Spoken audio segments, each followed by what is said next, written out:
everybody, welcome back to the Major. My name is Tim, and we're here to cast a game of Siege. And my name's Tim, this is Tim. Tim, how are we today, Tims? I'm doing very well, Tim. I think they put my camera on screen twice, which is a bit of a problem, but I'm sure we can hire. It just looks identical to me, Tim. Well, Tim, I don't know where this is. I can't do the accent anymore, Tim. I'm so sorry. I cracked. Every time I had a YouTube video looking how to do a Mancunian accent and everything, and I just can't do it. Every time it lets you down. Do you want a bit of brummy? That was bad. Let's not try each other's accents anymore. I think that should be a mutual agreement between us. An amnesty has been called. Well, jokes aside and my lack of temporary hair aside, thankfully, unlike Tim, I can actually grow hair in. We have Team Liquid versus SANDBOX coming up for you, Tim. Two teams that we are very aware of. Liquid, I think we've cast almost every event we've done over the last few years. And SANDBOX, we follow throughout the regular season. Now, yesterday, Liquid absolutely pasted SANDBOX. 7-1, slapped them about on Oregon. SANDBOX just looked completely lost in my eyes, and since then, they haven't won a single game. But could this be their time to get something in the books and get 3 points, Tim?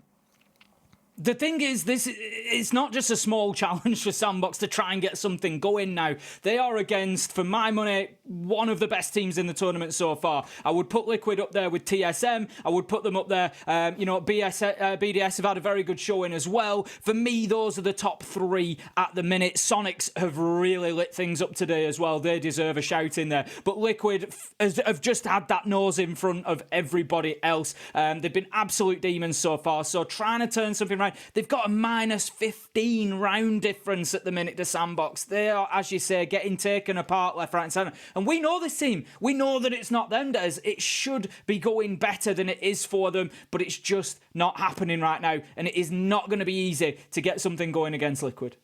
Absolutely not. And hopefully we see them perform better. Shyle yesterday, 0-4 on entry as well, was really not the kind of performance that we used to see from him or, truthfully, the entire squad. So fingers crossed the nerves have settled a little bit now. We're into day 2 and we do see something better. Quick side note, Tim, my forehead now really hurts from having that thing stuck to my face. It was like ripping off tape. That'll teach you, don't it? That'll teach you, won't it? Maybe. I don't know. I'll have to do it again at some point, though, because it was hilarious. That's how convenient life is without hair as well. I'm here for it. I'm not going to lie. It's been really fun, just looking at Liquid getting themselves ready there. We're going to have the maps come through. We won't ignore that. So the map ban comes in. We're going to see ourselves going to Oregon, as you say. That's where they played the other day. Played yesterday, 7-1 Liquid. They are starting the reverse about. So this time we're going to have SANDBOX starting on the opposite starting side to what they did yesterday. So, you know, maybe they can do things a little bit differently this time out. I honestly think that the problem for them was probably a little bit bigger than that. I agree. They're starting on the defence today, which for me at least gives me a little bit more confidence, because coming into the attacks yesterday, frankly, they were bullied by Lagonis more than anyone else. Playing as Army in 2 of the earlier rounds, I think it was rounds 3 and 4, he was just chucking down these Kiba barricades once they realised where SANDBOX were coming to attack, and they had no easy answer on the way through. So I was kind of like, okay, you boys have now got to adapt, and the adaptation often came after they'd lost 3 members on the way through. And this scoreboard, or sorry, more like the league leaderboard, shows you exactly the problem here. Liquid 3-0 have got all the points in the bank. SANDBOX have got absolutely nothing. And the scariest thing is, they get past Liquid. Let's not forget now, we are halfway through this group. They need to go on and win the next 3 games realistically to be in with a fighting chance against TSM or Liquid. And it feels like this is a do or die. They lose here, they're basically guaranteed to go home.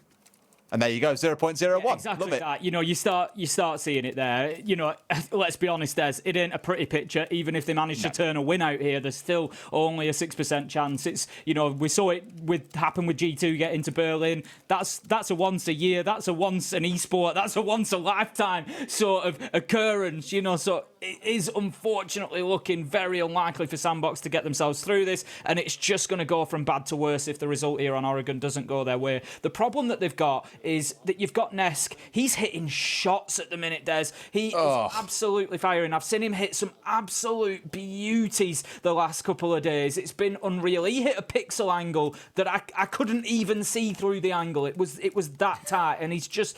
he's back to sort of, the Neska that we expect. You've got Lagonis holding sight down, Palu's everywhere, Ask and resets. Ask was just causing an absolute nuisance last time he was on Oregon. He was up in tier 3, he was hitting shots down into Armory Corridor. There was just no stopping him. You speak about Ask, he's actually one of our top 5 rated players for both entry and cost so far in the competition, which tells you all you need to know. This team are absolutely on fire. But the one message that came out of yesterday, I spoke back about the Azami plays, the cool things they were bringing out. They looked prepared, Tim. They looked like they knew what to expect from SANDBOX. Round 3, a great example. They held inside of Attic, and SANDBOX just sent everyone into Master Bedroom, and they got absolutely slaughtered on the way through because Liquid left half of Trophy soft. And it was like, they just had an answer to everything. They were ready for what SANDBOX were going to bring at them, whether it was Ossa, whether it was Amaru, you name it. They had the answer to bring. So really for me, for SANDBOX today, they're coming into this thinking, okay, boys, we've been beaten about a little bit yesterday. We've now got a chance to bring something back onto our side. We start on the defensive side of things. Surely we can bring some of our own ideas here. Where I'm nervous is they didn't win the last round yesterday either. On the attacking side, that was when we just saw Liquid steamroll through them as well. So with it not being particularly close yesterday, Liquid haven't got to change anything. They're the ones who have got everything down. They know the strats they want to employ, the game plan. Everyone's on fire, as we've seen, sat at 9 points so far. SANDBOX the ones who have got to come up with something different. And I hate being the pessimist before the game has even started, Tim. We'll give it a good belly and see how they can do. But I just don't see how you stop Liquid right now. You know that we love to back. If somebody, they ain't looking like they're going to win, we're going to get on board and we're going to try and push them towards that line. And we want to see a good performance out of SANDBOX. As we've said, we see them week in, week out. We know what they're capable of. We want them to show us. And they are absolutely capable of giving Liquid a run for their money. The other thing that we've got to mention with Liquid, it's my only chance whilst I'm here. We've got one game, Des. Liquid, yes, are going fantastically well so far, but that is not the question that we ask about Liquid in reality. We know Liquid are an unbelievable team. We know they've got some of the best players, but that's not the question on everybody's lips. The question is, can they go all the way? That is the question. Is this going to be the one? Is this going to be the one? And I know they've won a Pro League final, but they haven't had that big major or SI win. They've been all the way to the finals, but they've never quite made it. And it is, I think, for probably every fan of Siege, the one roster, the one team that you look at and think, they need a title. They need to cement that place in history with a title. And is this going to be the one? They've come in looking like it could be, Des. They look like it could be. They need to make short work of SANDBOX here and keep that momentum going. What I find really funny is thinking about LATAM. Everyone's been gassed up about FaZe, saying, it's their time, right? They've won in the last year. They were finalists back in Berlin. This is their time to go on and win it. That's what everyone's really excited about. Other side of it, you're looking at some of the casters. They're like, W7M, they're going to win this whole thing. It's theirs for the taking. So everyone's talking about FaZe and W7M, but so far all we've seen is Liquid absolutely demolish everyone they've come up against. Is it time to consider that maybe this is going to be LATAM's major? I don't know. Time will tell once we get out the group stage because everything changes come quarters, but signs are no doubt looking good. They certainly are. For me already, like you say, it's all about the knockout phases for Liquid at this point. So there is an element where they might not sort of throw everything at every game. They'll go in and do enough to get the result, and that's It's another important factor that people don't often consider about tournaments. Is teams now like Liquid in the position they're in, they've got to start thinking about the rest of the tournament. They are pretty much qualified out of this group. They're not, but they're not a million miles away, and we'd be very surprised at this point if they don't make it.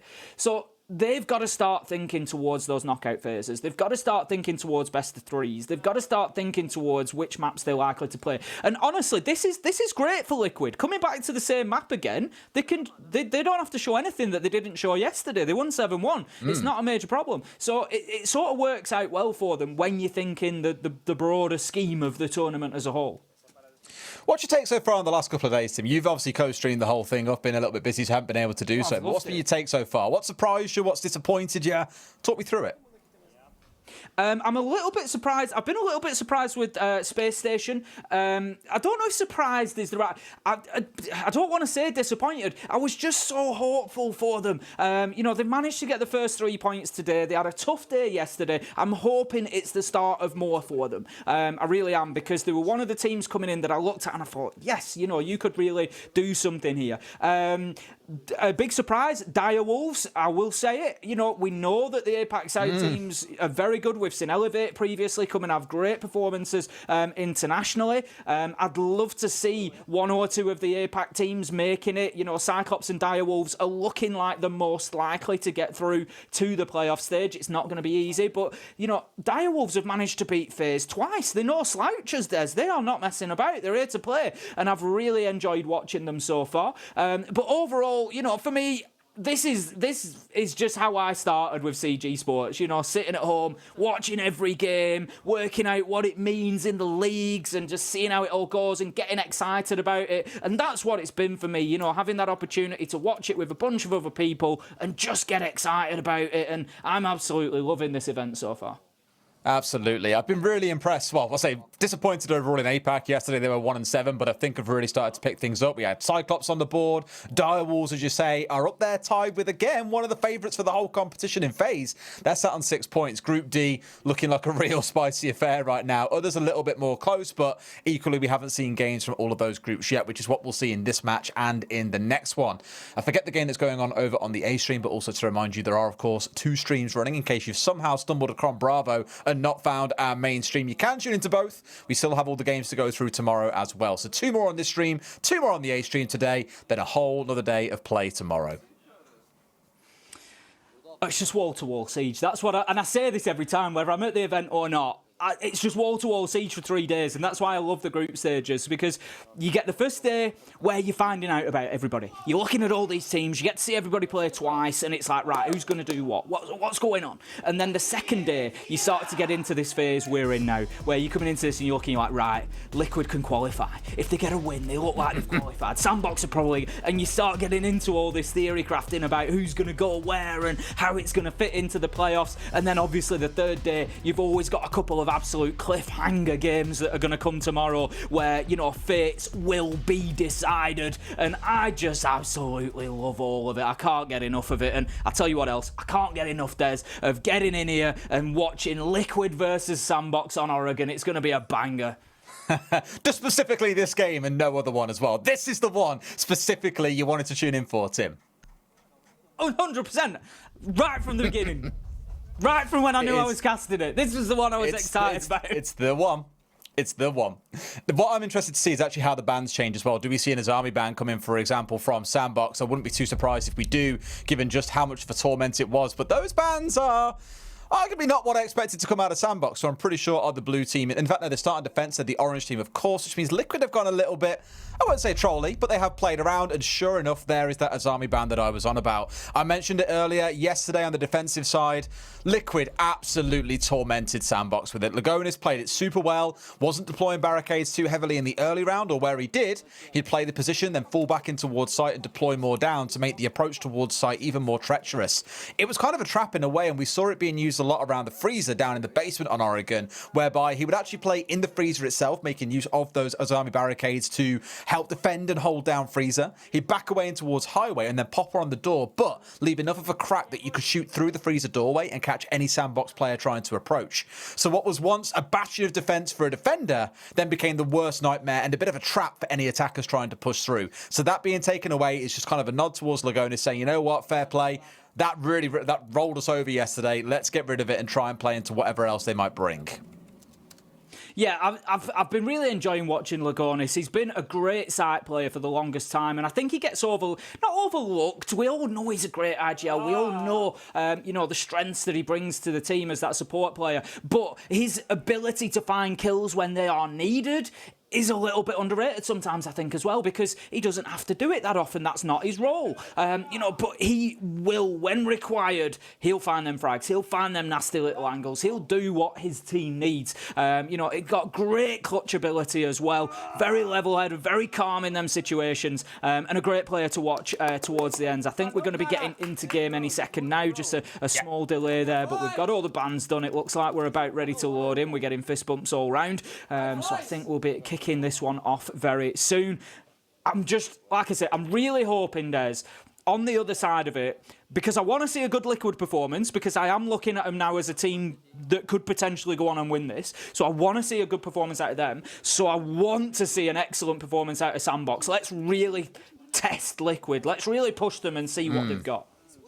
Absolutely. Again, I'm probably a bit skeptical about whether or not we'll see that quality from SANDBOX today, but never say never in Siege. I did just technically say never, so it kind of breaks my own point there. But you never know what SANDBOX can deliver. So give it a bit of time, and we'll see how the game starts out. Where I'm also slightly nervous about the bans, being truthful, Tim, is we saw the Jaeger ban coming out of Liquid. Now, you look at that and probably go, why is that a worry? Well, yesterday, we actually saw quite a lot of Jaeger use coming out of Liquid. They had a fantastic hold coming between his army and the Jaeger, holding down Small Tower when they were defending on the kitchen and dining site.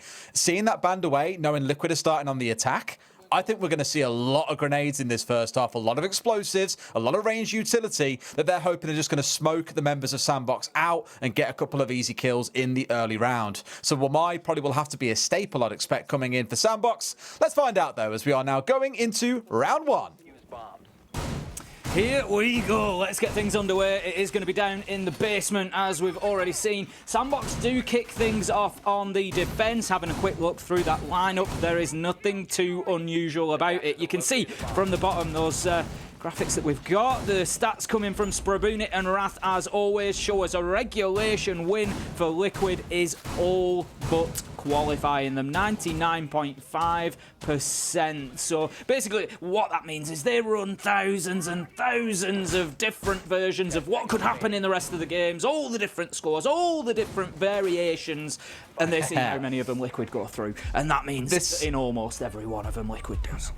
This is why we have Sprabuni as well, because he's also DM'd me and said, for your cast, if Team Liquid gets at least one more point than Heroic, Liquid is confirmed for playoffs, SANDBOX is eliminated, and M&M is confirmed for SI. So lots of knock-on effects that go just beyond this result itself. Liquid, as said, needs to get at least one more point than Heroic, and they'll be set and locked in, as well as M&M getting to SI. So come on, Liquid, do us a favour. Let's see the boys go all the way. Let's get into things, and I believe we're also joined by Red Like, the Italian Stallion, for the observing on this game as well. Nice to have you with us, buddy, or us to be with you, given we're kind of guesting on your major, I suppose.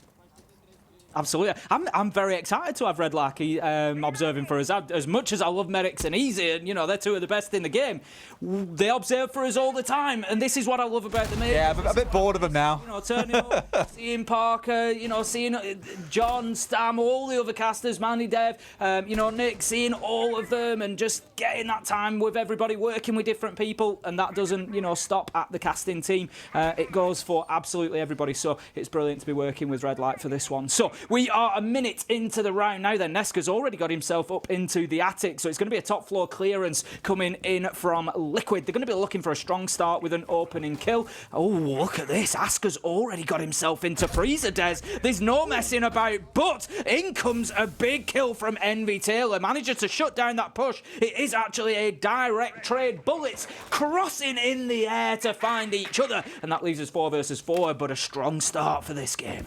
You do lose a lot of explosives with that trade as well. The 2 nades that were in Ask's back pocket is now off the board. I commented on that back in the ban phase with the Jaeger being taken away. You'll see a lot of Wamai, but it just says that Liquid want to bring along a lot of throwables, and they had 4 frag grenades, now only down to 2. Whilst on the other side, Envy, he trades away a C4. Far from the end of the world. I think that probably more favours the defenders than it does the attackers, because not only have you lost to Ayana, you've lost Ask, who, like I said, has been having a fantastic tournament so far. Top 5 in cost, top 5 in entry. He's really been having a wonderful tournament so far. We're going to have SANDBOX pretty much turtling up on site now. 50 seconds left to go. No surprises. Parlu's going to be working the freezer angle instead. We'd quite often see Parlu down at the bottom of Laundry Stairs, but instead that's going to fall to everybody else from Liquid. They are stacking up down there. Good boy manages to find Lagonis. That is a great start for SANDBOX in this final phase of the round. Parlu keeps trying to push that angle, but all he does is keep taking long after long of that toxic babe canister. But Ness, he manages to walk in. He finds himself one, but Arakazi with a big double, Des. He's going to keep the man advantage on the side of SANDBOX. This is looking good. 2 versus 1. They've got a great crossfire onto Parlu here. Pops up from behind the shield. That makes it a 3rd in the final phase for Arakazi. And that is going to be SANDBOX taking round 1. And Des, at least it can't be worse than yesterday. Well, you say that, Tim. They won the first round yesterday, then lost the next 7. Could be the so don't count your chickens. Can't be worse, Des. That is true. It can't be worse. It can be just as bad. Time will tell on that front, although arguably losing out on defense would be, pretty atrocious. That round was an interesting one because early on, Liquid lightning fast in the building. In fact, SANDBOX were dropping down from top floor, down into security, down back into basement after just 55 seconds from the round starting. Just acknowledging, I think, and showing a little bit of respect there towards Liquid's aggression, which is why you had Nesk sat holding onto the green stairs in Big Tower in case there was a flank that came back up through those stairs. So good read from Liquid, good respect being paid by each other. The ending a little bit scrappier as well. A commenter, I was like, what? When I saw Arakaze spring out from behind the bomb chassis, he had no idea that a member of Liquid had managed to get his way inside of sight and was looking up highway. That's why the freebie came through. Yes, they got the trade, but some small little things already to be evened out here by both teams. Still, already looking like a very explosive start to the game. This is more the SANDBOX that I wanted to see. Now I'm just sort of hopeful that it remains, Des, that it continues, because we need to see them. They've got the opportunity. They're on defence. As you've said, it's a better chance for them, you feel. You know, they only got 2 defensive rounds yesterday, and that was it. Cut short, Liquid won them, on they went. But this time, they're just going to have a better opportunity, I feel, to settle into the game, and that first round is going to do them no harm in those terms. Static is going to be just lurking around on those armory stairs. We've got MVTaily out in Big Tower, so I like this from SANDBOX. They've got themselves spread out. They're going to try to burn the time of Team Liquid, make sure that they're going in there and paying attention. I have seen Liquid once or twice just missing opportunities to see people. Nesk ran right past an Oryx in a previous game on border, just left in there to come through and hassle them in Fountain. Nesk being Nesk, he wheeled 180 and hit him with a headshot. You can't win them all, but there has definitely been opportunities to take advantage of a lack of information play from Liquid. But Ask, he gets himself in, gets into that first engagement once again, and this time he comes away with the life of Envy Taylor and doesn't lose his own. It was beautiful play as well because they kind of shepherded Envy downstairs there. They had a drone up in Big Tower, so he couldn't easily cut his way back towards site. Had no choice but to try and aim for the basement to go for a rotation downstairs. And Ness finds another, almost a third as well, but it's Shyle to bring him down as a response. But again, good shepherding, I think, of Envy. Good little cross-angle setup. It feels, again, like Liquid have come in with a game plan here. And so far, SANDBOX are just fighting to survive. And it's going to be a hard fight. Resets is moving down the Big Tower stairs. Just a little bit unsure, I think, of what's behind him. Just conscious of the potential flank. But for the time being, he's going to be working the window angle before breaching into Attic. He's not going to have the best angle to work from with that small, hard breach hole. You can vault through it, but obviously it leaves you in the animation. It's not as efficient or as effective as something like a thermite, but it gets the job done. And it's going to allow the Ying access. 4 versus 3 as Liquid are trying to probe and press. They're just trying to put a little bit of pressure on site now, try and get themselves into master bedroom. They've got a little bit of access into Attic, and SANDBOX are going to start feeling this pretty soon because they're not going to be able to move out of games. They're not going to be able to move into pit. They're going to have to watch many, many angles. They can't pull off an Eminem classic here where they'll chuck a bunch of Yings in through concrete, chuck a couple of smokes and then plant on concrete itself. They've got no flashes. There are no smokes, sorry. So instead, everything's going in behind these Candelas. So really keep all eyes on resets. There's off one of those Candelas as Good Boy finds Parlo as well, who was looking to try and capitalise off that initial movement. So still, down to a 3 versus 3, but we have got 3 Candelas and a flash still on side for the attackers. But 15 seconds, Tim, is not a lot of time. It's a very difficult site to push into in the late round if there are defenders still entrenched, and that's what you're starting to see here. 1 for 1 will suit SANDBOX fine. They get 2 for Nondez. They close out the round, and it's 2-0 on the scoreboard as well. Great round from SANDBOX there, just able to turtle up. I often liken that top floor defence to an onion. You laugh at me when I do it. It's all about the layers, Des. And if you can keep that nice core there in the middle, you can leave the attackers with tears in their eyes when they can't break it down in the last 15 seconds, and that's exactly what SANDBOX did. Beautiful from them. If we're going halfway towards that, what can I think of the word for it? If we're going halfway towards the onions have layers thing, Tim, who's Shrek and who's Donkey in this pairing? I think we all know that, Des. I think you've got to be Shrek. 1, because he's bald. 2, has a slightly northern accent to him. It's my swamp. How could it be any other way around? And you're the comedy. That's the comedy. No, I'm the ass, mate. That's the way it's got to be. I'm the ass. I didn't want to go that far, Des. It's our one game. I was trying to be nice to you. Just for the one game we're here. If there's a second, then it'd be all gloves off and anything could get said. But no, in this one, we'll keep it nice and safe. Alrighty, meeting and kitchen is where we're going to head into next. For SANDBOX, as you said, it has already been an improvement on it yesterday. They only won that one single round yesterday. The very first in the game. Here so far, they find themselves on 2 and not looking too uncomfortable either, which is what I'm enjoying. That first round downstairs, a little bit scrappy at points. Arakaze missing the man inside of sight, for example. It happens. Second sight there, good boy with a good 1-2 punch rotating his way through kids. They've had good clutch ability or good end of round play so far in terms of crossfires and making sure they're holding good positions. So for Liquid, now the onus comes onto you. You tried a couple of things. You brought the Ying along. It didn't work. What are you going to change to next? It's going to be the tertiary site. I'll be honest with you, Des. I didn't think that we'd necessarily see SANDBOX using tertiary sites. I didn't expect them to come in and just get back-to-back rounds to begin with to kick things off. As much as I was hopeful of a better performance from them, for them to be in meeting in round 3 is an immediate success for them because, as we said at the beginning, I think you said it, Des, they don't want an even half here. SANDBOX need 4-2 as a minimum. They need it. They need 4-2 when they're going onto the attack. So they've already got themselves halfway there. They can now think, right, Dorms and Laundry, we've pretty much got sorted. With, hopefully they're in the bank. Anything else is a bonus. So lock this one down here. You're pretty much done for the half. And it'll be a real, mental boost for them. They've been beaten up. They've been battered so far at this tournament. There's no other way of putting it. They're 0-3. They haven't even got to overtime. It's been rough. This is going to be a big boost for them. And hopefully it's something that they can build a bit of momentum from. We haven't quite seen the Liquid yet that we have over the last couple of days, so I dare say that there are sterner tests to come in the rounds ahead. Oh, for sure. And here already Charles trying to poke his nose around Big Tower, catch out any of the drones that might be circling around, of which there are a couple. This is always the beauty with this site, is the teams are trying to focus on pushing their way in through Big Tower wall, normally with an Ossa on side as well, which Liquid do not have in this round. You have to make sure you've got top floor control, which is why that rotation hole up through Attic is going to be so crucial. SANDBOX will be looking to poke their nose up through it. The attackers will be trying to make sure no one can push up that way. Also being mindful of things like Green Corridor, the basement potentially working against you. We're so used to seeing attacks like that go sideways, especially in APAC North, Tim. But look at Reset. Okay. I mean, fair play on SANDBOX for being so mobile, but Reset's there. Yeah, caught asleep at the wheel. If you remember in the last round, as I said that I felt Liquid had some small holes in their information game. And they've just been caught out completely there with Good Boy able to just walk in. And yes, Resets is on a drone. He's trying to play that information game. But the safety isn't there for him to do that. You have to be in a safe position. You have to be aware of where people are before you start going into your drones. And the fact that somebody is not just going to run in on you. So Good Boy with a great opener for SANDBOX. It is levelled out pretty quickly afterwards. And that's a big loss. The Echo is gone off the board. Static taken out.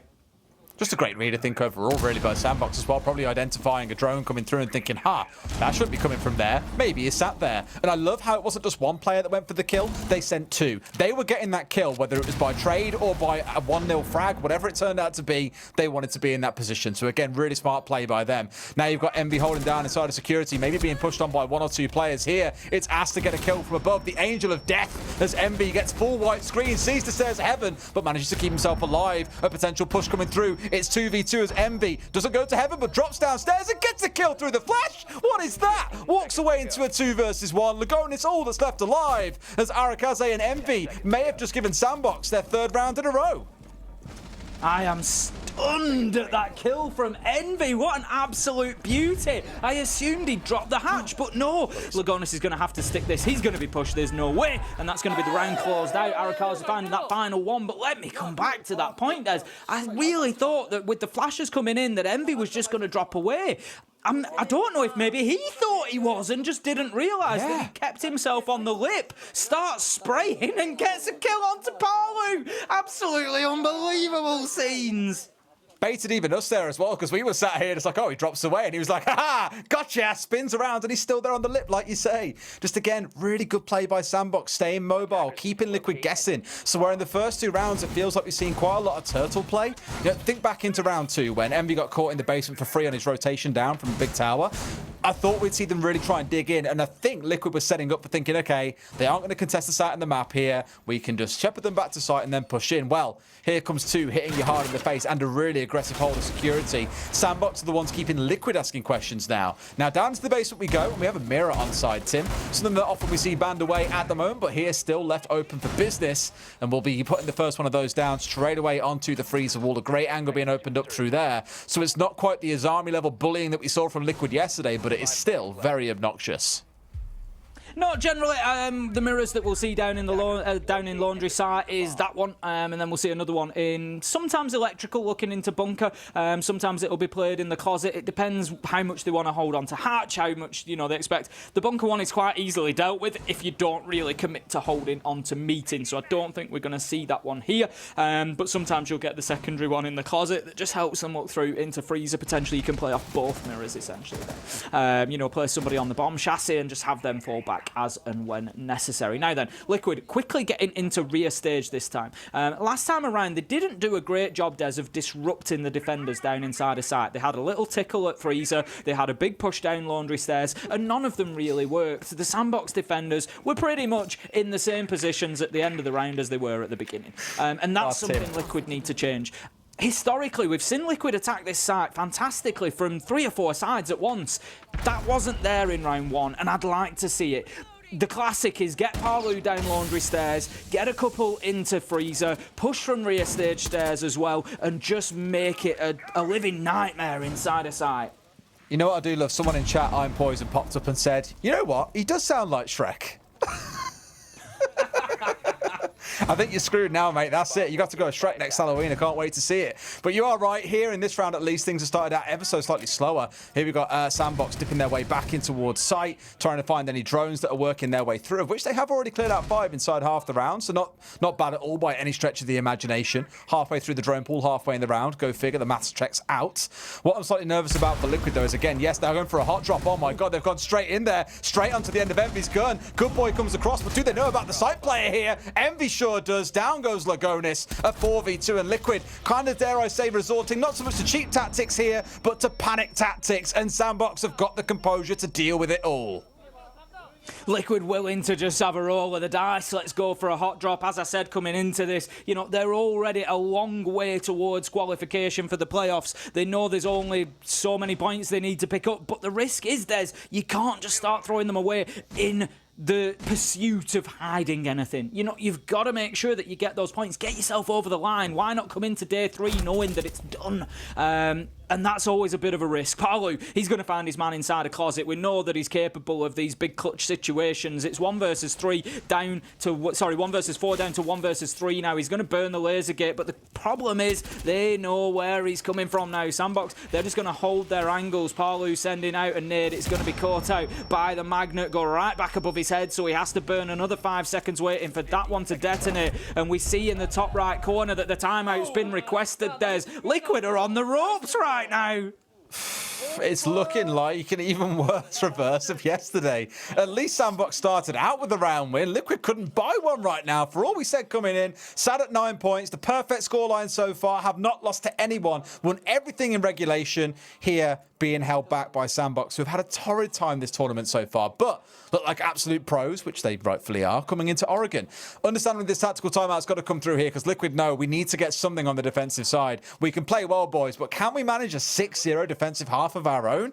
I think even the best team in the world against the worst would probably question, is that always going to be possible on a map like Oregon?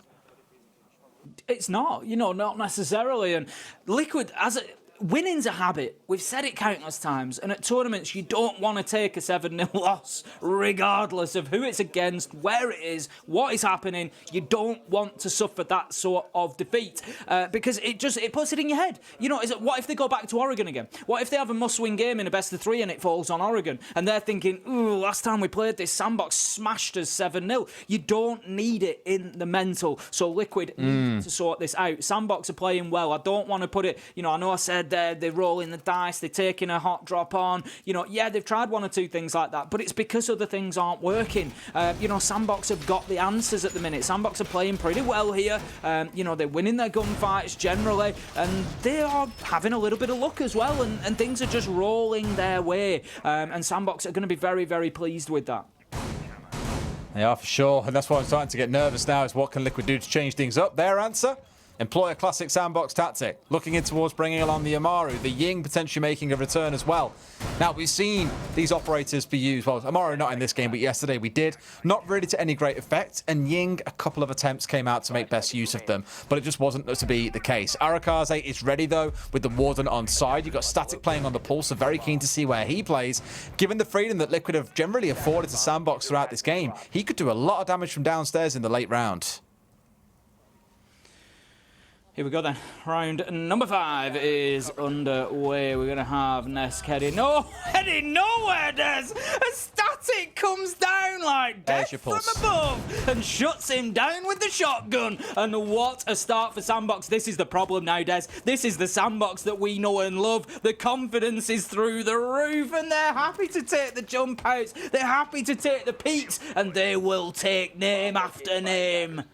It's one thing I'll generally give to APAC teams is they won't cower down and start slowing up on the play and doubting themselves. They'll keep on trying till the same things work. I feel the same about CAG. I feel it about SANDBOX, a lot of other, especially Japanese teams that we have in APAC North, and you're seeing that absolutely flying out of Static. Great use, and in comes Resets, misses his kills and can't find his men. That's not the way it was meant to go. 2 kills come out for SANDBOX. They're in a 5v2, Tim, and staring down the barrel of a 5-0 half to get things underway.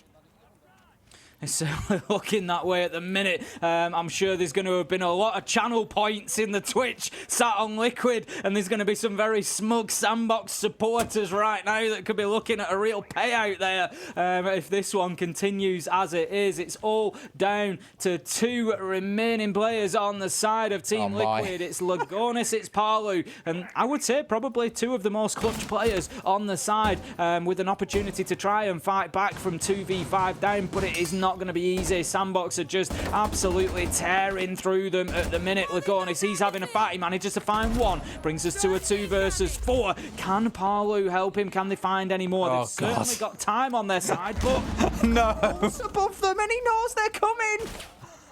This is unreal.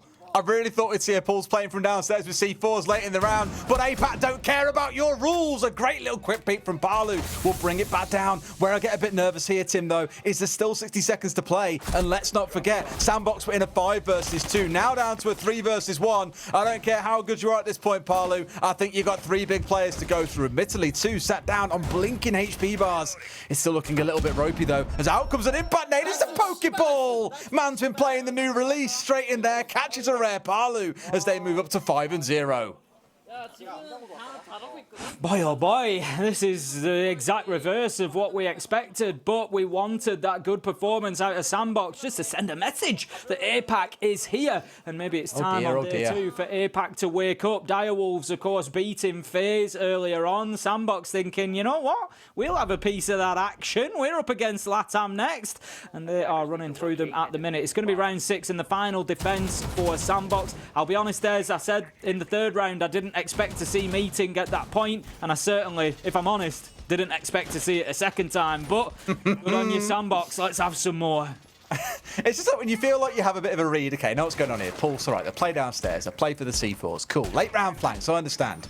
Man uses it to get a jump out of armory, then gets upstairs and uses it to scan through the floor to see what's going on below him when he knows full well there is a Buck playing downstairs. Palu, big Buck player. You're going to see him playing Buck at some point, yet still had no fear in getting that cardiac sensor out to see what was going on downstairs and almost found himself a 2nd kill onto White as well. SANDBOX, as you said in the last round, they're playing without fear here. Liquid have got 1 chance to get this right. Otherwise, you're staring at match point the entire time on the screen as you go into that 2nd half. And that is not a spot that any winning hopeful of a major wants to be facing down this early on against, truthfully, one of the weaker teams here at the competition.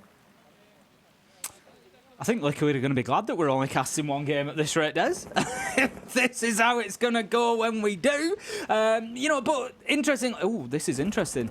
Static is not just going for the mini D-Peck, he's going for the full D-Peck here. He's in and out, he's driving around the outside, fully utilising those 10 seconds to see exactly what is going on out front of the building and just potentially again guide those heat-seeking missiles of jump-outs out of the windows to try and pick up an early kill onto Liquid. But I don't want to be the one to say it necessarily, Des, but you and I have a bit of a habit of finding overtime games. If ever there were a pair casting a game game who would potentially see a comeback from a 5-1 or a 6-0 half, it could Nah. be us. Nah.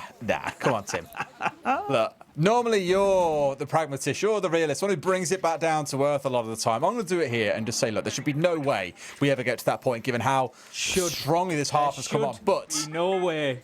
But SANDBOX attacks yesterday were not particularly good. So, can they overcome this Liquid side now there isn't an Azami on side? We'll find out after this round. 90 seconds still to go here, though, and no one has gone down, at least in the early round. The only thing that has fallen like flies are the drones on the side of Liquid. They're down to 3, Tim, so they're clearly a little bit nervous here about all the work that's being done. And I tell you what, the fact that you're swinging onto a drone like that, that is a lot of confidence, because any of the team, realistically, the player sat on drone out there, there's one holding the window, he still swings in and gets rid of the shock drone, putting, again, that utility count even lower for Liquid here as they come into the last 60 seconds of the round. If you remember early in the game, Des, I picked up on the fact that Liquid over the last couple of days, I feel like they have had holes in that information game, and SANDBOX are fully punishing them on here. You know, down to 1 drone now. Shio manages to get the opener onto resets. Neski's there to trade it out, though, and we see another battle coming on. MB Taylor, he's going to be pushed from both sides. Arakaze. Arakaze, no, it's Nesk! Manages to wheel around on the knock. We've seen that before. Hits his man 180 and slaps him out of the server, but will be downed and likely finished off any second. We're going to have a 2 versus 2 with 30 seconds left to go, Des. Can they hold on? There's one in the back corner here, very much pins it in. It's down to Static playing on that Echo. Now, I don't know how many Yokais are still left up. There's at least 1. Now, can he get in them and hold things out for 20 seconds? That's a lot of time to hold for. The plant's going down here, isn't being pushed out, and that Yokai's in the wrong spot. He knows he can do nothing about this, so he's got to push his way through. Will he find the man when he steps across? They know where the plant has gone down, but classic Siege timing. He steps across just as the pixel gets covered up. Looks for his man, sees the shots coming through, but Static may be in a spot here where maybe Liquid do find themselves the one and only round they will find in this half, as he looks a little bit short of ideas, Tim. Liquid desperately needed this round, to be honest. They needed to get themselves going because otherwise it's going to be... Oh, no. No, that's not ideal, though. Palu takes down Lagonis. That's not the kill that you want, Palu. You want to find Static. He's going to pop out and find his man anyway. Makes amends, closes out the round, and that's going to be Liquid finding 1. So at least they have taken something out of that first half. It sets them up for a defense that is going to take a lot of work, though, here on Oregon. A little bit of squeaky bum time there, though. Tim down to a 1v1 with a team killing the 2v1.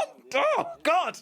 Almost saw it going against him there for a second, but thankfully Palu, with that composure we know that he can have, does get it over at the line. So, Tim, they've got 1 round buffer here. 2 rounds is all it takes for SANDBOX to get their 3 points. And as a reminder, we saw the stats earlier in the game. Even if SANDBOX win in regulation, there is only a 6% chance they make it out of this group. All the other results still have to go their way because they lost the first 3 games in this group, whereas Liquid won their first 3. So, we've got to see some magic happen beyond this game as well. For now, though, SANDBOX are just setting their sights on those 3 points in this second half. We're starting out down in the basement. Let's see how well SANDBOX can crack this egg open. That's the thing to always remember with those very slim chances of qualification out of a group, like a 6%er like this, is it's not, by the time you reach 6% chance, it's not just about SANDBOX anymore. It's about the other results. It's about other teams getting beaten where SANDBOX need them to get beaten. You know, there's a lot of other moving parts that need to go their way. Now then, round 1 of Liquid's defence is round 7 overall for us. 5-1 on the half. Do not adjust your screens. You are seeing that correctly. SANDBOX have come in here and really dished out some pain onto Team Liquid, but they've got some tricks up their sleeves of their own. We've just got Ask at the minute, cowering himself away in the small tower there, waiting for somebody to come in without checking that properly, looking to take advantage, but right now, SANDBOX, they're going elsewhere. They are, for now, though, as things set up.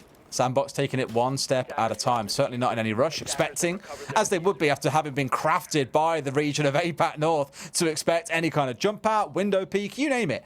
Everything, though, being hedged behind Envy on this Monty. Everyone gathering up inside of construction. It's not quite the Nino Blitz rush, Tim, that was banned away by Liquid quite intelligently, but it's still a shield they can make use of, now changing their plans and looking instead towards Big Tower. Yep, the entire bulk of the sandbox push is going to come in that direction. Palu just dropping himself out of T3, looking to move away back to sides. Very sensibly so. He's going to take the challenge. Can't quite find the man. He was absolute fractions. He was a hair's breadth away from the headshot, you feel, onto MV Taylor then, and that would have been a big play for Liquid to make. Resets is going to have to hold on to meet him for as long as possible because they're playing it with the hatch open, so they don't want to give that up. But with a Monty on side, it could be easy for him to be bullied out of there. For sure, for sure. Still, they're taking it very, very methodically so far. I'm even making sure there's nothing coming up the top side, which you can see off in the distance, a couple of outlines out towards Trophy, out towards the stairs, for example, and Resets, even holding in on the downstairs. Down goes Static. That's the Twitch offline, and Ask rotating his way back through Dining. So, quite a bit of movement being done by Liquid here, just to keep SANDBOX on their toes. But why are we all on the top floor? Tight angle there.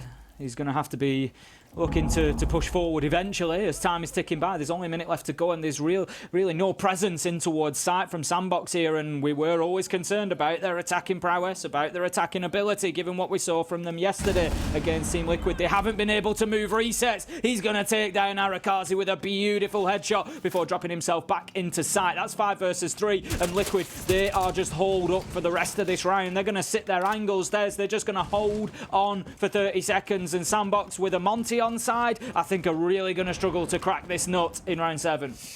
Yeah, they've changed their mind 2 or 3 times during this round on what it is they want to be attacking, and you can see here the wall's not open. Sure, we can get it slightly opened up. You might need both of those on that one single wall, though, to enable the Monty to go through with the shield up, and even then, it might not be enough. Palu finds one, finds a second as well. MB, the last one left alive. It's bully Monty time, boys. C4's coming over the top, also trying to find the man, but MB is well and truly outside the map at this point, being chased down by Palu, who wants to pad up that KD. Who can win in the 1 versus 1? There we go, the time ticks down. Technically, you can give it to MB, but it's Liquid that walk away with the round. And scarily, Tim, that round was very reminiscent of what we saw yesterday.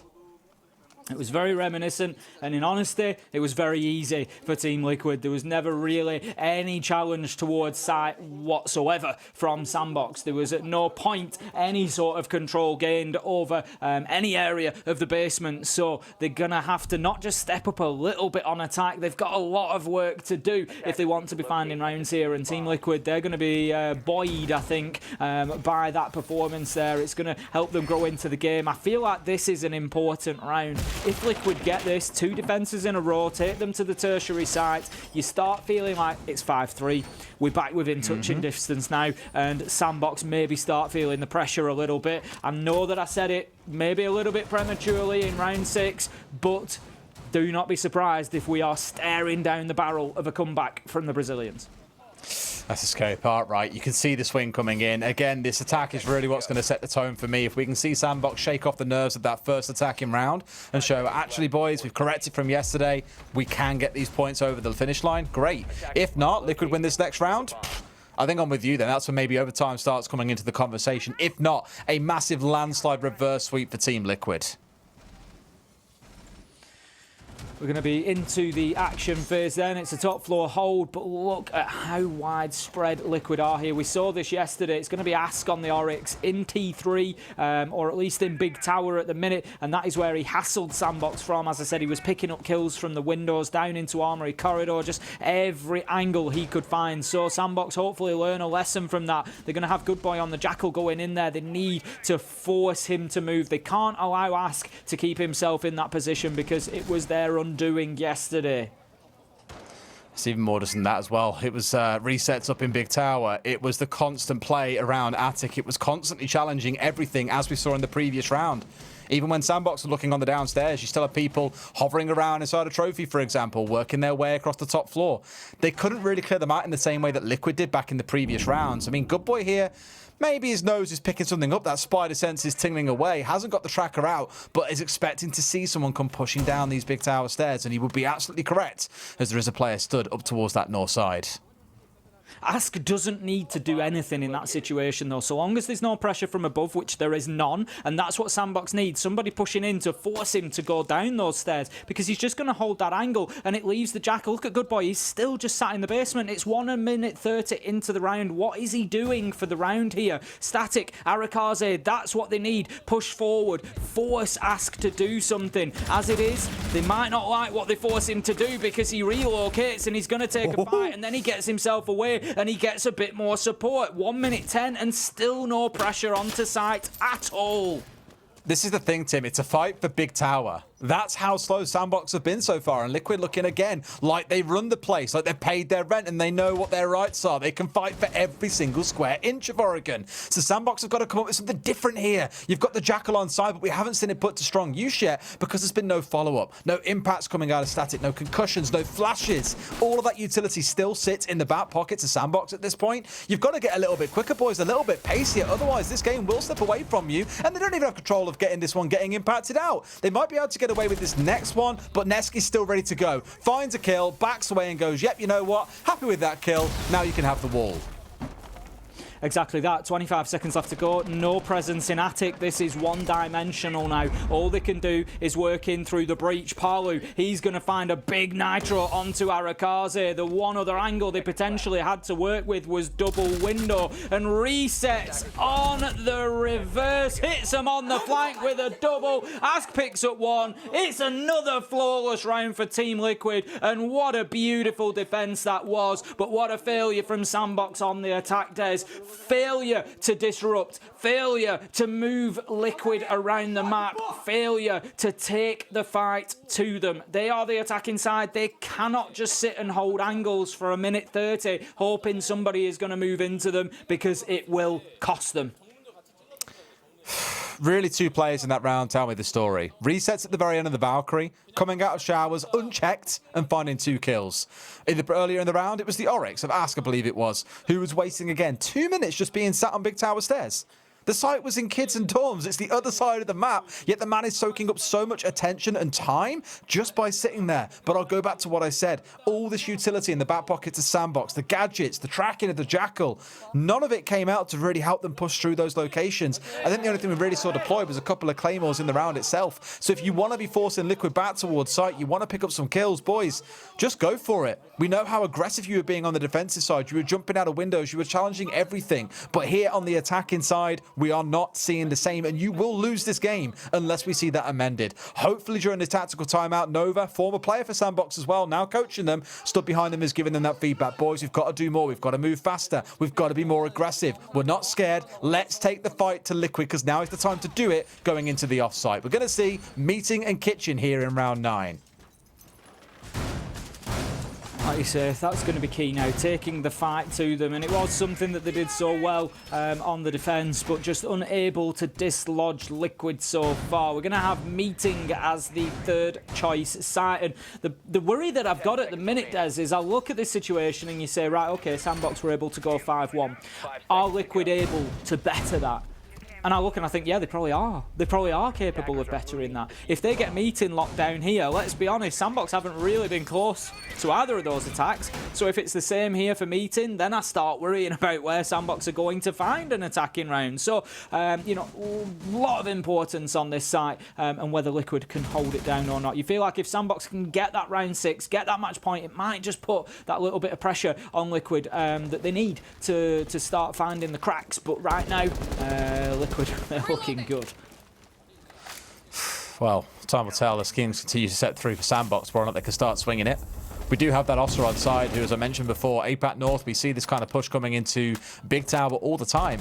And truthfully, what I like about it, although they're not currently setting up for it, I think they'll rotate players around. This is just simple. It's Siege 101, right? Get top floor control. Make sure you've got a drone watching the basement. Open up the wall. Start to get yourself ready, because no one can play inside a meeting. It's basically no man's land. Get the Oster down behind the cover of smoke or a couple of grenades coming singing on through. Hold your long angles, and it can be as simple as that. It's a 3 or 4 step process for this execute, and I think that really is what SANDBOX needed coming into this round, was something nice and simple. They've got to do it in a timely manner though, Tim, because already we're 75 seconds in and they're only just starting to look at control of Big Tower. Again, that is, we keep going on about it, but it's with good reason. The clock is the big factor to watch in this. It's not even extending as far as gunfights, map control and those things, and how have you got yourself in a position to execute. Right now it is all about the clock for SANDBOX, and it's all about moving quickly enough. They've got themselves quick control of Big Tower, but then they haven't done too much with it. They've got the wall open. They're in a position to potentially think about going in and putting a plant down, but not before they find some kills, and that's why they need Envy Taylor in here on the Ossa. Start putting those shields down and start just pushing Liquid round a little bit. Don't let them hold their angles that they want to. Force them to move. Good start from Good Boy. Manages to find a kill onto Ask. Takes the Oryx out, and that's going to take a lot of the roam game worries away for them. But Lagonis, he manages to step up with a late trade. So Good Boy comes the Bad Boys, down he goes. In fact, the Bad Boys, the Nesk as well, finding Envy over the lip of the wall that's been opened up. Shyle, look at Nesk's position here as well, so aggressive. Finds 2 kills on the push forward, and like that for SANDBOX, it was a 5v4. They were in a great position. They had these shields down from the Ossa, and they were ready to go almost, but now it's all fallen apart. Down to a 2 versus 2, and you'd be hard-pressed to see Liquid not closing this one out. Nesk and Palu are the 2 remaining as well. It's never a duo that you want to go up against. There it is. Finds himself inside a sight, but it's Nesk for 3. Is it Nesk for 4? If they continue peeking him like this, you feel like it probably will be. There it is. 4K for Nesk in the round. So aggressive, so clinical, so liquid. So Liquid sounds about right, especially those 2 being left alive like you commented. For me, that was the make or break for SANDBOX. You win the offsite, or this continues to go from bad to worse. Now, I'm pretty sure when it's 5-0, Tim, you were saying, I know 2 guys that can get this to overtime. I'm just like, Tim, no, it's not happening. We're not going to see a big swing. SANDBOX are playing too well. What we have seen is that swing back from yesterday. Those poor attacks are coming out again. Now, I say poor attacks, truthfully, they aren't as bad as yesterday. They are looking better, but Liquid once again are just coming in more equipped. They're coming in prepared and ready. And sure, it might take a little bit of a hero play from Nesk in 1 or 2 of the rounds, but if that's all you've really got to rely on, I'd say things couldn't go much better for Liquid. Looking absolutely fantastic so far. Now we go down into the fortress of the basement. SANDBOX, at this point, boys, it's going from bad to worse. You've got to save it now. The thing is, as well, like we so often talk about hero players and we say you can't rely on hero players to win your rounds, and I would say that is true in 99% of circumstances. But I would also say that there are 3, maybe 4 players in this game at this point in time, maybe 5 at a push, who you can rely on for those hero players, and 2 of them happen to be in this server on the side of Liquid, and we've just seen it happen there, and I look at it and say, well, you can't rely on this to keep doing that round after round, but you can, and if he doesn't, Palu will, and that's the problem now that SANDBOX are facing. And if this goes level, I don't fancy SANDBOX's chances at that point. Absolutely not. Well, they're really throwing the kitchen sink at them here with the Amaro on side, the Jackal really starting to look for it. Lagonis, I think, trying to play a little bit of bait play here as well, hoping that we see I'd imagine a heartbeat gadget coming out they were expecting. Instead, it's going to be the Hibana. So as much as Kai is nice here, it's not going to be the end of the world. They can keep on going all day long with those Excaros, just stacking them 2 at a time, 4 at a time, and they'll still have plenty to go. He's stood up on the boxes there, just trying to gain any slight advantage that they can. Basically, he's cutting down the amount of time. If you throw the electrical, obviously it'll hit the hatch sooner, it'll activate sooner. It's cutting down by a fraction of a second, but it's the fraction of a second that might get you that successful Kaid trick rather than not. And that's why he's doing that. And that just goes to show the level that these players go to gain an inch. Now then, Ask is trying to crawl to safety at the minute. They need to be careful though, because Static is on there. We saw a failed pickup attempt by Julio of W7M earlier, and they don't want to find themselves in the same position, but Palu is going to get away with that, and they managed to scamper back to safety. Ask, he's going to get himself deep into sight now. He wants to protect those 2 remaining toxic babes. It's not bad for SANDBOX to start things out as well. Yes, he's down low in this case. Yes, they've got the diffuser. Yes, they've got a multi-point push starting to get set up, where you have the Amaro on the north side, a couple of them all hovering, well, 4 of them, sorry, hovering down here towards the lounge and down towards Freezer itself. So very much a Liquid-esque attack. We first saw it back in LATAM a couple of years ago, I want to say now, when the rework came in for this map, that it was the LATAM teams were the first ones to employ a 3-sided push. They had 1 minute and 30 to work with, Tim, but it is slowly winding its way down here as we get towards that last 45 5 seconds or so. Liquid all back on site, but Duggan and looking pretty comfortable so far.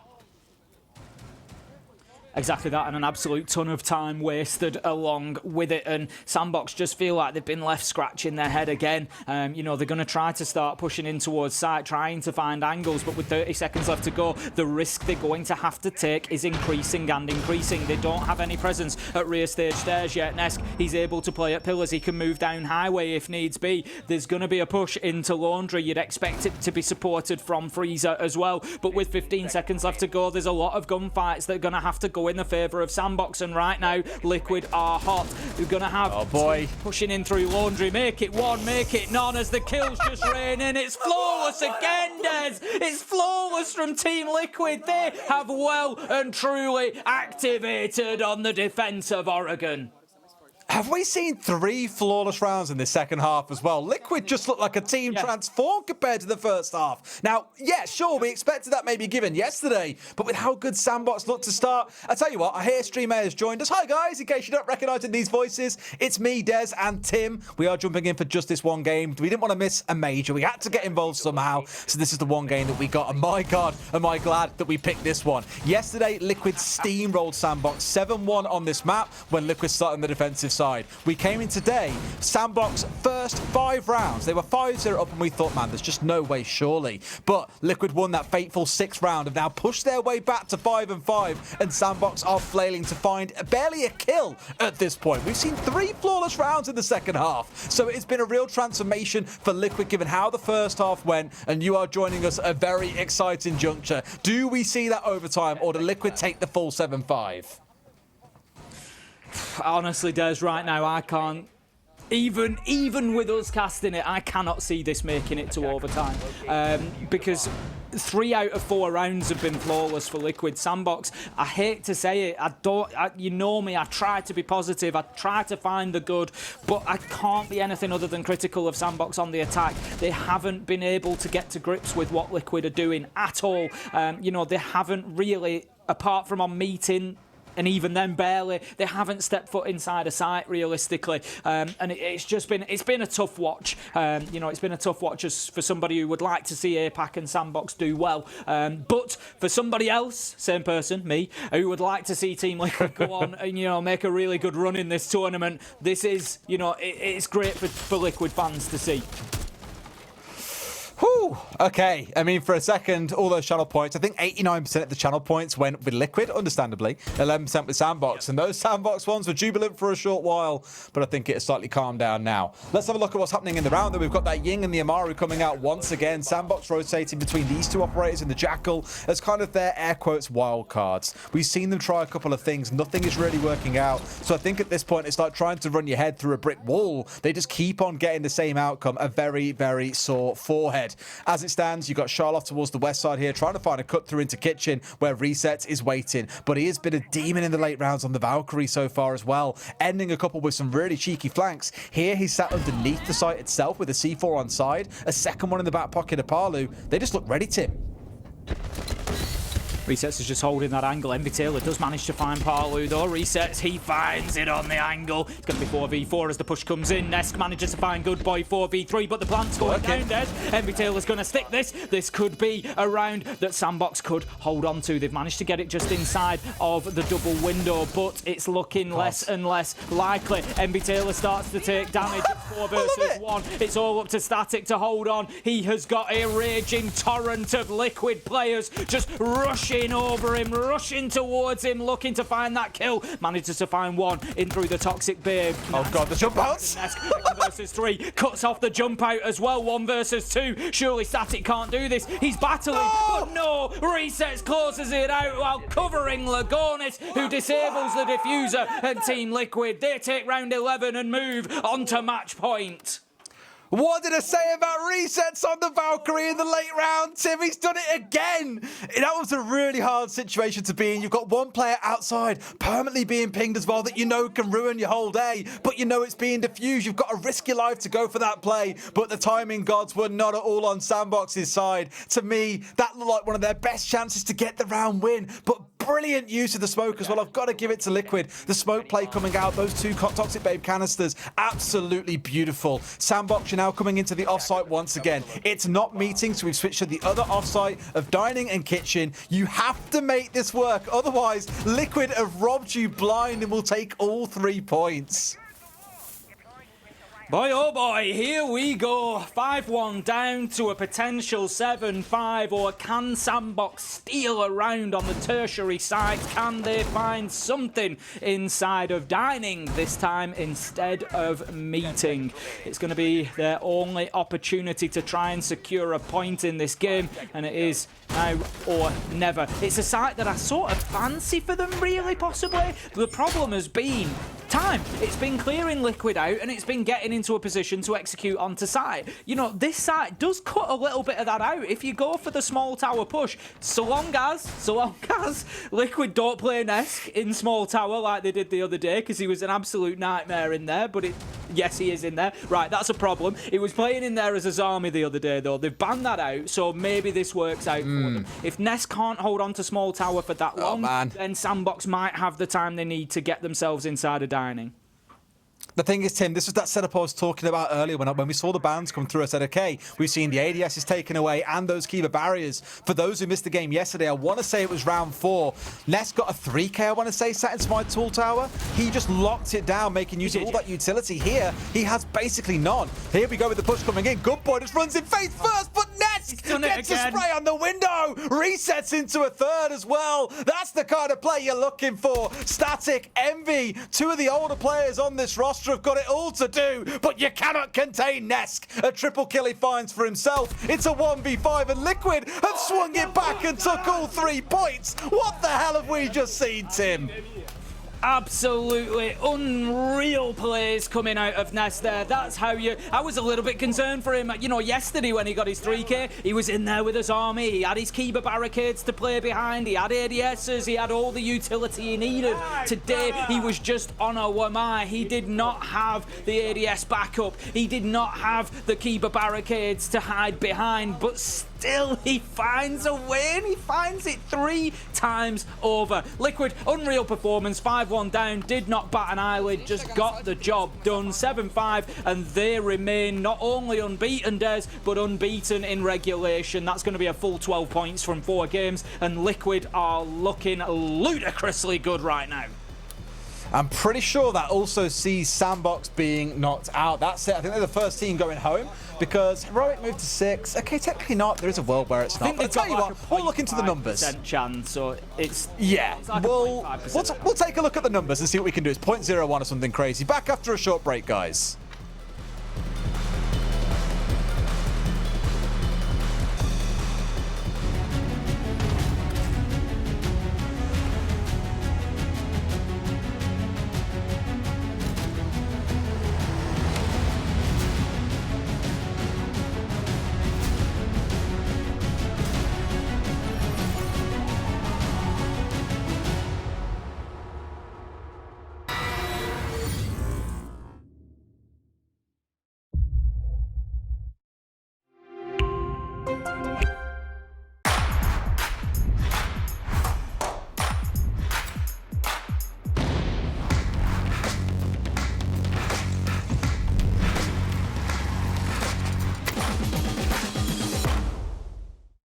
I'm Nicholas Morton, but you know me as Pingu. I'm a 2-time Rainbow Six Siege World Champion and former top Rainbow Six Siege player in Pro League.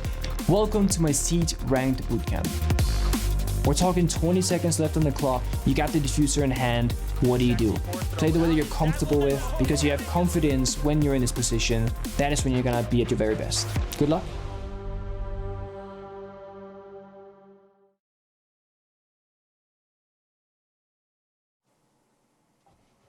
Hello again. Welcome back. Oh, I didn't do the accent this time. I've really ruined it, haven't I? My name's Tim. I'm back again here at the Major with Tim. I tried again, Tim, just for you. I mean, it wouldn't be a major without you pretending to be me, Des. You know, you've taken it the step further. What people won't know, to give you a little behind the scenes, this is a gag that we were supposed to do in Berlin, but Des's luggage didn't show up, so the ball cap... Sorry, Tim's luggage didn't show up, so the ball cap wasn't there. So now the ball cap is on for this major because it's got to be used at some point, right? It was either going to be here or it's going to be potentially at SI. And I thought, you know what, this feels like a great chance to bring it out. But Tim, let's talk about that game a little bit, right? What a turnaround. SANDBOX up 5-0. Liquid looking completely lost and shut out the game, only for them to go on to win 7 rounds back-to-back to win all 3 points. Yeah, there's a bit of me that wants to say, I look at Liquid now and I think, are they a team that can go on and win the tournament? And I'll say, yes, I think they are potentially. But the point that I'm making there is, I look at it and I think, have they shown us resilience there? Have they shown us an ability to overturn, a bad situation and get a result? I'm not convinced they have. I'm not going to go that big on it, I'll be honest. SANDBOX struggled on the attack yesterday. They struggled massively with it today. Once Liquid come in and get those 2 defensive rounds to kick things off and they're both flawless, I think they know at that point, Des, that it's like, I don't think it's been some big mental game, do you know what I mean? If they'd done the same thing against TSM, I'd be saying 100% what resilience they've shown us there to turn that around. But I feel like once they started rolling with those first few rounds, given what happened yesterday, I think they're probably looking at it thinking, yeah, we know we can do this. And so I'm not going to get too carried away yet on the back of Liquid there. But still, as I always say, you can only beat what's in front of you, and they've done that. It was a defender's Oregon, Tim, is the way that I look at it, right? Whoever was on the defence was really coming out on top throughout pretty much all of it. Only 1 round being won by the attackers, but 1 round was all it took for Liquid, as we saw. The one thing I do really want to go and look back at the stats a bit later on is how many multi-kills rocked up in that game, especially for Nesk. I think he must have clocked himself at least 3-3Ks throughout. We'll look at the stats in a minute as well and see how things really bake down there. But for Liquid overall, you just saw that individual brilliance that, dare I say, was kind of lacking. It was the missing X factor for SANDBOX. Yeah, it was. And I'll say something that I've said previously. We know we know how good Nesk is, and I'm not downplaying his ability at all. But over the last year or so, I feel like he's been a little bit quiet sometimes. We've had some big games where, he's not delivered the numbers that we've become accustomed to from him. But at this tournament, game after game after game, he is showing up and putting it down. And I just feel like he's turned up and he's back at that high, and he's unplayable. He is. And I remember saying, well, we discussed this a couple of times at a few events. Can you see a world where Nesk and Palu don't win an invitational, let alone a big major as well, right? Is this that time to go on and do it? Time will tell on that front. Yes. We will have stats coming up in a moment. I've been told we'll have those in a moment, so we'll take a look through those. And then also the updated group standings, because as a reminder, SANDBOX now cannot make it through either. Tim, a big question about them. We'll talk about them for a second, because this is their kind of swan song now. They are done. They are out. They always seem to struggle at these events. We know they perform really well regionally, but struggle on the big stage. Why do you think that is?